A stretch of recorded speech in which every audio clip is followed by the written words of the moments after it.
ഇതൊരു Suzuki SX250 V-Strom ആണ്. Disk ward മാറാൻ വേണ്ടി വന്നതാണ്. ഇതിൻ്റെ ഡിസ്ക് വാർഡ് വന്നിട്ട് കമ്പനിയിൽ ചോദിച്ചപ്പോൾ അത്യാവശ്യം നല്ല വിലയുണ്ട്. അപ്പോൾ ഫ്രണ്ട് ഡിസ്ക് വാർഡ് വന്നിട്ട് നമ്മുടെ ഗ്ലാമർ, യൂണിക്കോൺ, ഷൈൻ ആദ്യത്തെ മോഡലൊക്കെ വണ്ടികൾക്ക് വരുന്ന ആ ഒരു ഡിസ്ക് വാർഡ്. ഇത് ഇപ്പം ഞാൻ ഗ്ലാമറിൻ്റെ ആണ്, ഹീറോയുടെ ആണ് മേടിച്ചെങ്കിൽ 325 രൂപ. അത് വന്നിട്ട് സെയിം തന്നെയാണ്, വേറെ വ്യത്യാസങ്ങളൊന്നുമില്ല. റിയർ ഡിസ്ക് വാർഡ് വന്നിട്ട് ഞാൻ മേടിച്ചേക്കുന്നത് നമ്മുടെ 220 പൾസറിനൊക്കെ വരുന്നത്. ഇത് 220 തന്നെ 2 ടൈപ്പ് ഉണ്ട്. അതിൽ ആദ്യം ഇറങ്ങിയ ടൈപ്പ്, ഏറ്റവും ആദ്യം ഇറങ്ങിയല്ല, അത് കഴിഞ്ഞിട്ട് ഇറങ്ങിയത് 268 രൂപ. DK 151085.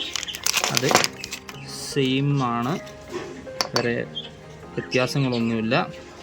ഓക്കെ, കറക്റ്റ് തന്നെയാണ്, വേറെ വ്യത്യാസങ്ങളൊന്നുമില്ല. ഓക്കെ, എല്ലാ ശമ്മർക്കും അറിയാവുന്നതായിരിക്കും. എല്ലാവരുടെയും ചെറിയ അറിവിലേക്കായിട്ട് പങ്കുവയ്ക്കുന്നു. ഒറിജിനൽ അപേക്ഷിച്ച്, അതായത് സുസുക്കിയുടെ തന്നെ അപേക്ഷിച്ച് നോക്കുമ്പോൾ വളരെയധികം വില വ്യത്യാസം വരുന്നുണ്ട്. അപ്പോൾ കസ്റ്റമറോട് പറഞ്ഞു, കസ്റ്റമർക്ക് കുഴപ്പമില്ല എന്ന് പറഞ്ഞുകൊണ്ടിട്ട് മാത്രം ഇത് തന്നെ മേടിച്ചിടുന്നു.